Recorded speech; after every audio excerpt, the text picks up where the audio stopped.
और जहाँ तक रही बात एमएलसी की और मंत्री पद की, वो तो हमारा हक है, हम उतना दावेदारी है हमारी कि इस बार जब मंत्रिमंडल विस्तार होगा तो आरएलएम जो चुनाव के वक्त डील हुआ था उसी के आधार पे मंत्री पद की डिमांड करेंगे, या फिर आरएलएम की तरफ से कोई ऐसा भी चेहरा सामने आ सकता है जिसको लेकर पहले से चर्चा नहीं की? फिर ये बातें कहाँ से आ गई कि हमारी पार्टी विलय कर रही है? और विलय करती तो क्या संगठन पर काम करती?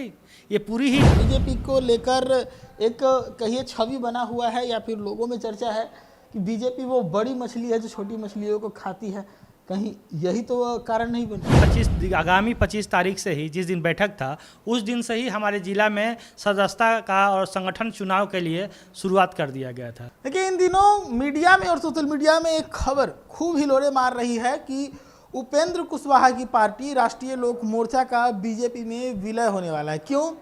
क्योंकि उपेंद्र कुशवाहा के जो बेटे हैं दीपक प्रकाश, उनको अगर मंत्री बनाना है तो आरएलएम का भाजपा में विलय करना पड़ेगा, ऐसा बीजेपी की तरफ से शर्त रखा गया है। और ये पहली बार नहीं हुआ, ये तब भी हुआ इस तरह की खबरें उठी थी जब उपेंद्र कुशवाहा को राज्यसभा जाना था। हालांकि तब पार्टी के अंदर, गठबंधन के अंदर इस तरह की कोई चीज़ें देखने को नहीं मिली। बहुत सॉफ्टली उपेंद्र कुशवाहा एनडीए के प्रत्याशी के तौर पर इलेक्ट हुए, सेलेक्ट हुए, और उसके बाद अब वो राज्यसभा के सांसद हैं। हम इस मुद्दे पर बातचीत करने के लिए हमारे साथ आरएलएम के प्रवक्ता प्रमोद सिंह जी हैं, उनसे बातचीत करेंगे और समझने का प्रयास करेंगे कि क्या कुछ प्रक्रिया है, चल रहा है जो विलय का है, कहाँ तक बात पहुँचा है विलय का।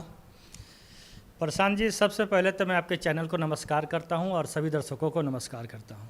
ये सब बातें जो आपने कही ये कहाँ से आती है हमें समझ में नहीं आ रहा है। हमारी पार्टी में ऐसी कोई चर्चा तो है नहीं।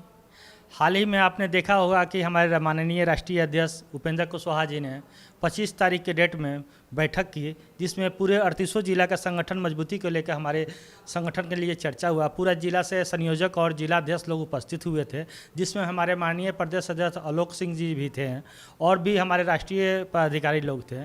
इन सभी ने मिल के एक बैठक किया गया पाटलिपुत्रा में, जिस बैठक में निर्णय लिया गया कि आगामी 25 तारीख से ही जिस दिन बैठक था उस दिन से ही हमारे जिला में सदस्यता का और संगठन चुनाव के लिए शुरुआत कर दिया गया था, जिसमें हर जिला का 38 जिला में हम मेरे पार्टी द्वारा पर्यवेक्षक बनाए गए हैं, जिनको हम लोग हर जिला में भेज रहे हैं और वहाँ प्रखंड से पंचायत से लेकर जिला तक का संगठन चुनाव निष्पक्ष करवा रहे हैं।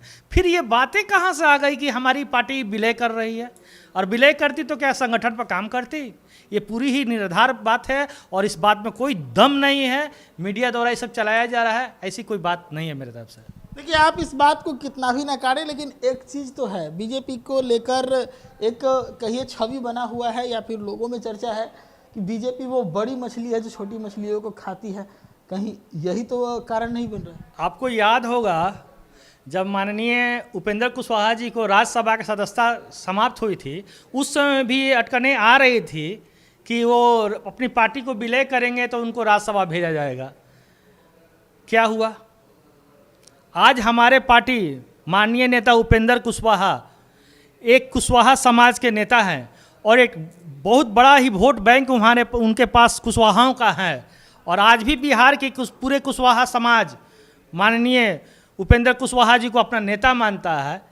तो अपने एक संगठन को, एक मजबूत जाति पकड़ को, अपना समाज में उनका अपना पकड़ है, सभी जाति के वर्गों में उनका पकड़ है, तो फिर पार्टी को विलय करने की बात आती ही कहाँ है? और जहाँ तक रही बात एमएलसी की और मंत्री पद की, वो तो हमारा हक है, हम उतना दावेदारी है हमारी, उतना तो बीजेपी एनडीए को हमको देना है, पहले ही तय हुआ था। आज भी देख सकते हैं हमारे यहाँ जीत के 6 टिकट हमें मिला, 6 टिकट में से 4 टिकट हम लोग जीत के आए, उसमें एक एमएलसी का सीट भी हमारे साथ तय किया गया था।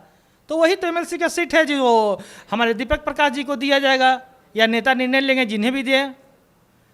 और एक मंत्री पद का था जो पिछले कार्यकाल में अपने माननीय नीतीश कुमार जी के कार्यकाल में आपने देखा होगा कि मंत्री पद का एक सीट हमारे पार्टी को दिया गया था। इस संगठन में भी जो भी निर्णय लिया जाएगा, मंत्री विस्तार होगा माननीय सम्राट चौधरी के सरकार में, तो उसमें भी हमारी एक मंत्री पद है। तो फिर ये विलय वाली बात आती कहाँ से? ये जो भी बातें मार्केट में चल रही है पूरी तरह निराधार है, इसमें कोई दम सच्चाई नहीं है। ये मीडिया द्वारा फैलाए जा रहे अफवाह हैं जिससे कुछ होने वाला नहीं है। आपने मंत्रिमंडल विस्तार की बात छेड़ी है, इससे भी जुड़ा हुआ सवाल है कि इस बार जब मंत्रिमंडल विस्तार होगा तो आरएलएम जो चुनाव के वक्त डील हुआ था उसी के आधार पे मंत्री पद की डिमांड करेंगे, या फिर आरएलएम की तरफ से कोई ऐसा भी चेहरा सामने आ सकता है जिसको लेकर पहले से चर्चा नहीं, क्योंकि ये खबर आई थी जब दीपक प्रकाश को मंत्री बनाया गया था तो कुछ लोग नाराज चल रहे हैं, क्या उन लोगों को खुश करने के लिए कुछ किया जाए?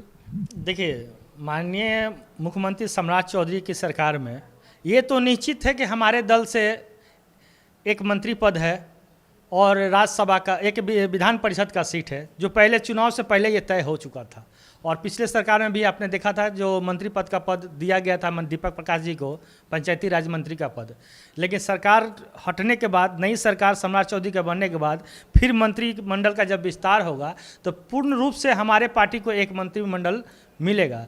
लेकिन ये निर्णय हम नहीं कर सकते हैं कि किनको मिलेगा, किनको दिया जाएगा। ये वरीय नेता हमारे माननीय उपेंद्र कुशवाहा जी का निर्णय लेंगे, वही बता पाएंगे कि किनको जा रहा है और क्या नहीं। ये हमारे बस की बात नहीं है, ये ऊपरी लेवल का है, राष्ट्रीय लेवल का है। जी, हमारे G15 के नेताओं ने जो डिसाइड फिर करेंगे, फिर उसी हिसाब से हमारा पार्टी निर्णय लेगी। मतलब अभी इस बात का आप लोग घोषणा नहीं करेंगे कि अगर मंत्री पद मिलता है दीपक प्रकाश ही आगे होंगे?